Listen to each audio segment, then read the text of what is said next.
অভয়ার ঘটনা ঘটলো এবং সেটাকে ধামাচাপা দিতে মরিয়া সকলে। কেন? কাকে বাঁচাতে? সঞ্জয় রায়কে বাঁচাতে? নাকি এর পিছনে বড় সড়ো একটা চক্রান্ত ছিল? কিছু এমন ঘটনা ছিল যার জেরেই অভয়াকে নিজের প্রাণ হারাতে হলো। যেদিন এই ঘটনা ঘটেছে তারপর থেকে বাংলার মানুষের প্রত্যেকটা ঘরে কিন্তু এই প্রশ্নগুলো ছিল এবং সিবিআই এই গোটা ঘটনার তদন্তে নামার পর থেকে একের পর এক এমন কিছু তথ্য সামনে আসছে যাতে করে কিন্তু অনেক প্রশ্ন এবং তার থেকেও বেশি আরো প্রশ্ন যেন প্রত্যেক দিন আমাদের মনে জন্ম নিচ্ছে। এবং তার মধ্যে থেকে একটা প্রশ্ন হচ্ছে পোস্টমর্টেম। অভয়ার পোস্টমর্টেমে তথ্য প্রমাণ লোপাটের চেষ্টা হয়েছে। এবার যে তথ্য আমরা পাচ্ছি সামনে আসছে, সংবাদ মাধ্যমের হাতে যে তথ্য আসছে তাতে করে মনে হচ্ছে যে একেবারে তাই। তার কারণ ইতিমধ্যেই আমরা দেখেছি যে পোস্টমর্টেম যিনি করেছিলেন সেই ডাক্তার অপূর্ব বিশ্বাসকে সিবিআই আধিকারিকরা ডেকে পাঠিয়েছিলেন জিজ্ঞাসাবাদ করতে। ঘন্টার পর ঘন্টা তাকে জিজ্ঞাসাবাদ করা হয়, কারণ তিনি অভয়ার পোস্টমর্টেম করেছিলেন। পোস্টমর্টেম শুধু বললে হবে না কিন্তু ভিউয়ার্স, ভুল পথে ভুল পদ্ধতিতে তার ময়না তদন্ত করেছিলেন এই অপূর্ব বিশ্বাস। তার কারণ আমরা সকলে জানি যে পোস্টমর্টেম সূর্যাস্ত হয়ে যাওয়ার পর করতে নেই। সেটাই অভয়ার জন্য হয়েছিল। প্রত্যেকটা সেদিন আর যা যা পোস্টমর্টেম ছিল আর যা যা বডি ছিল সেখানে, সেই পোস্টমর্টেম গুলো অনেক সময় ধরে করা হলেও অভয়ার ঘটনা এত একটা অসম্ভব বড় অপরাধ যেখানে ঘটেছে সেটা মৃতদেহ দেখেই বোঝা যাচ্ছিল। অভয়ার কিন্তু পোস্টমর্টেম 1 ঘন্টা 10 মিনিটে শেষ হয়েছে, মানে 6টায় শুরু হয়েছে, 7টা 10 নাগাদ শেষ। কেন এত তাড়াহুড়ো কিসের? মানে তাড়াহুড়ো করে ময়না তদন্ত শেষ হোক আর তারপরে তথ্য প্রমাণের জন্য মেয়েটির দেহ একেবারে শেষকৃত্য সম্পন্ন হোক, এটাই উদ্দেশ্য ছিল। এবার দেখুন অপূর্ব বিশ্বাস কি করলো। অপূর্ব বিশ্বাস সিবিআই আধিকারিকদের জেরার মুখে বা জিজ্ঞাসাবাদের মুখে পড়লো এবং তিনি যখন বেরিয়ে আসলেন, সংবাদ মাধ্যমের মুখোমুখি হলেন, কি করলেন তিনি বললেন তাকে নাকি হুমকি দিয়েছিল কোনো কাকু, তৃণমূল কংগ্রেসের কোনো কাকু, আর সেই হুমকিতে বলা হয়েছিল রক্ত গঙ্গা বয়ে যাবে যদি পোস্টমর্টেম আজকেই না হয়। তিনি যেন একেবারে দুধের শিশু, তার মুখে কোনো কথা বেরোয় না। তার সাধারণ বুদ্ধিতে এটা কাজ করলো না যে না, এই গোটা পদ্ধতি আমি বেআইনি কাজ করছি, আমার পুলিশকে বলা উচিত। যদি তার উপর এই যে চাপ এসেও থাকে, কেন তিনি পুলিশের কাছে যাননি? কেন সংবাদ মাধ্যমের সামনে মুখ খুললেন না? সেই সময় সমস্ত কিছু প্রমাণ লোপাটের জন্যই কি মরিয়া চেষ্টা তিনি করে গেছিলেন। আর আজকে যখন দেখছেন যে তিনি ফেসে যাচ্ছেন, সিবিআই রীতিমতো বুঝে ফেলেছে যে তার চাল কোথায়, আজকে তৃণমূল কংগ্রেসের নামে গোটা বিষয়টা চালিয়ে দিলাম। আমি কোনো দলের বিষয় বলছি না, কোনো দলের হয়েও বলছি না, কারণ এই মুহূর্তে যা পরিস্থিতি কোনো দলের হয়ে বা পক্ষে বলার, বাংলায় অন্তত সেই পরিস্থিতি এই মুহূর্তে তৃণমূল কংগ্রেসের হয়ে বলার সেই জায়গা কিন্তু নেই, আমরা সেটা দেখছি। তবে হ্যাঁ, যে কাকুর কথা বলা হচ্ছিল এবং তিনি বলছেন যে সেই কাকু নাকি নিজের পরিচয় দিয়েছিল যে মৃতার আত্মীয়। আপনি কেন সেটা খতিয়ে দেখলেন না?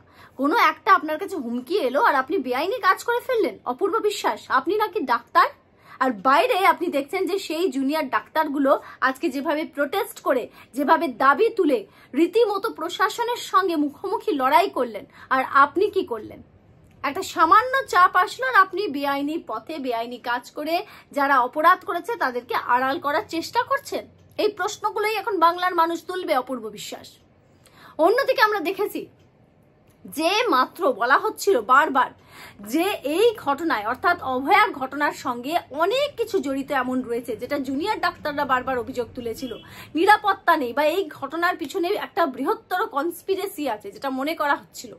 এবার দেখুন বিষয়টা হচ্ছে যেটা পুলিশের পক্ষ থেকে বারবার কি বলা হয়েছিল। কলকাতা পুলিশ যখন তদন্ত করেছিল আমরা দেখেছি তাদের পক্ষ থেকে বলা হয়েছিল খুব ভালোভাবে তদন্ত চলছে, ময়না তদন্তের ভিডিওগ্রাফি করা হয়েছে, পদে পদে সমস্ত ভিডিওগ্রাফির কথা কিন্তু বারে বারে উঠে এসেছে। কিন্তু কি দেখা যাচ্ছে, দেখা গেল সিবিআই যখন এই গোটা ঘটনার তদন্তে নামলো এবং যখন ময়না তদন্তের যে ভিডিওগ্রাফি সেটা যখন দেখলো, তখন সিবিআই আধিকারিকরা রীতিমতো চমকে উঠলেন। কেন বলুন তো? যে ভিডিওগ্রাফি ময়না তদন্তে করা হয়েছিল, অভয়ার যে ময়না তদন্ত চলছিল, পোস্টমর্টেম চলছিল, সেই সময় যে ভিডিওগ্রাফি করা হয়েছিল, সেই ভিডিওগ্রাফি যে মান, মানে ভিডিও যে ক্যামেরার যে মান, সেটা অত্যন্ত, সেই ছবির মান অত্যন্ত খারাপ। এতটাই খারাপ যে সিবিআই আধিকারিকরা রীতিমতো বুঝতেই পারছে না যে কি করবে। কারণ কোথায় কি ব্লাড মার্কস রয়েছে, কোথায় কি শরীরে আঘাতের চিহ্ন রয়েছে, সেই ভিডিওগ্রাফি দেখে কিচ্ছু বোঝা যাচ্ছে না, সিবিআই আধিকারিকরা বুঝতে পারছে না। এবং এই দায়টা কে নেবে? ময়না তদন্তের সময় ভিডিওগ্রাফি সঠিক না হওয়াটাও কি একটা বড় সড়ো চালাকি ছিল? অপরাধকে আড়াল করার চেষ্টা ছিল? কেন, কে ছিল এই ঘটনায়? অভয়াকে পৃথিবীতে সরাতে কার বৃহত্তর কনস্পিরেসি ছিল? আমাদের মনে অনেক প্রশ্ন আছে আর অনেক উত্তর আমরা যেন এই গোটা ঘটনা প্রথম থেকে দেখে আমরা এমনি এমনি বুঝে যাচ্ছি। কিন্তু বিষয়টা হচ্ছে এখানে যে আদালত কিন্তু তথ্য প্রমাণ চাইবে।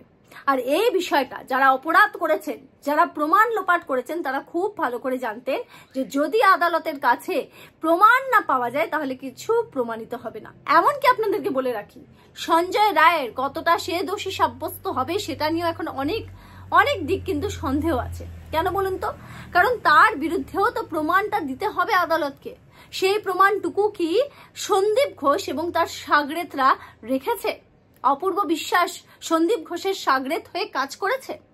অবশ্যই। এই কথাটাই কিন্তু অনেক মানুষ মনে করছে যে অবশ্যই তিনি সেটাই করেছেন, এটা মনে করা হচ্ছে। তবে ইতিমধ্যে যে বিষয়গুলো সামনে আসছে, যেভাবে দেখা যাচ্ছে অপূর্ব বিশ্বাস যে কর্মকাণ্ড করেছেন তার উপর থ্রেট আসলো, তিনি সেই থ্রেটকে সামলাতে না পেরে তড়িঘড়ি ভাবে সূর্যাস্ত হওয়ার পর সমস্ত কিছু পোস্টমর্টম করে ফেললেন। দুধের শিশু জানো কিছুই জানে না কিভাবে সামলাতে হবে। যেখানে জুনিয়র ডাক্তাররা এতদিন ধরে ধর্নায় বসে কি বলছে, উই ওয়ান্ট জাস্টিস। প্রত্যেকটা বাংলার মানুষ বাড়ি থেকে বেরিয়ে এসে বলছে উই ওয়ান্ট জাস্টিস। সেই সময়ও অপূর্ব বিশ্বাসের মনে হলো না যে নিজে থেকে যাই সিবিআই আধিকারিককে জানায় যে এমন এমন কনস্পিরেসি হয়েছিল। কেন জানাননি তিনি আগে নিজেকে? কেন এই তদন্তের সহযোগিতার জন্য এগিয়ে আসেনি? যেখানে দেখছিল যে প্রত্যেকটা বাচ্চা ছেলেমেয়েরা এই জাস্টিসের জন্য নিজেদের ক্যারিয়ার, নিজেদের ভবিষ্যৎ সমস্ত কিছু দাওপে লাগানো বলে না, সেটা করে ফেলেছিল। তখনও অপূর্ব বিশ্বাসের মতো ডাক্তারের মনে হয়নি একবারও। প্রশ্ন উঠবে আপনার দিকে, প্রশ্ন উঠবেই আপনার বিরুদ্ধে, উঠবে না কেন? এমন কর্মকাণ্ড আপনারা ঘটিয়েছেন। এবং এই গোটা বিষয়টা দেখে একটাই প্রশ্ন যে আদৌ কি সন্দীপ ঘোষ অ্যান্ড কোম্পানি তারা কি অভয়ার যে গোটা বিষয়টা তদন্ত হবে সঠিকভাবে তার জন্য তথ্য প্রমাণ রেখেছে, নাকি সব ধুয়ে মুছে সাফ? পোস্টমর্টম দেখে বোঝা যাচ্ছে যে পোস্টমর্টমে এমন কোনো চিহ্ন রাখেনি যেটার মাধ্যমে সিবিআই আধিকারিকরা প্রমাণ করতে পারবে, কিছু প্রমাণ করতে পারবে। ভিডিও কোয়ালিটি এত খারাপ, ভাবা যায়?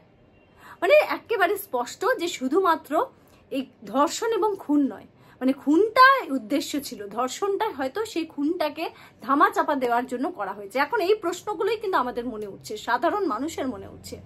তবে আদৌ সিবিআই কতটা এই গোটা বলে না যে অভিযুক্তকে সঠিক যে অভিযুক্তের পিছনে কি লার্জার কনস্পিরেসি ছিল সেটা বের করতে পারবে, সেটাও যেমন একদিকে প্রশ্ন। আর যদিও বা সিবিআই আধিকারিকরা সেটা বের করে আমাদেরকে দেখিয়ে দেয়, আদালতকে জানায়, শেষ পর্যন্ত কিন্তু তথ্য প্রমাণ দিয়ে সিবিআইকেও প্রমাণ করতে হবে। সেই তথ্য প্রমাণ কি আদৌ সন্দীপ ঘোষ অ্যান্ড কোম্পানি বাঁচিয়ে রেখেছে, নাকি একেবারে ধুয়ে মুছে সাফ হয়ে গেছে সব? এখন এটাই বড় প্রশ্ন, আদৌ কি বিচার পাবে অভয়া? আপনাদের গুরুত্বপূর্ণ মতামত অবশ্যই আমাদেরকে কমেন্ট করে জানাবেন দ্য পাবলিক পোল ব্রেকিং নিউজে। দেখতে থাকবেন the public pole breaking news, জনতার দরবার।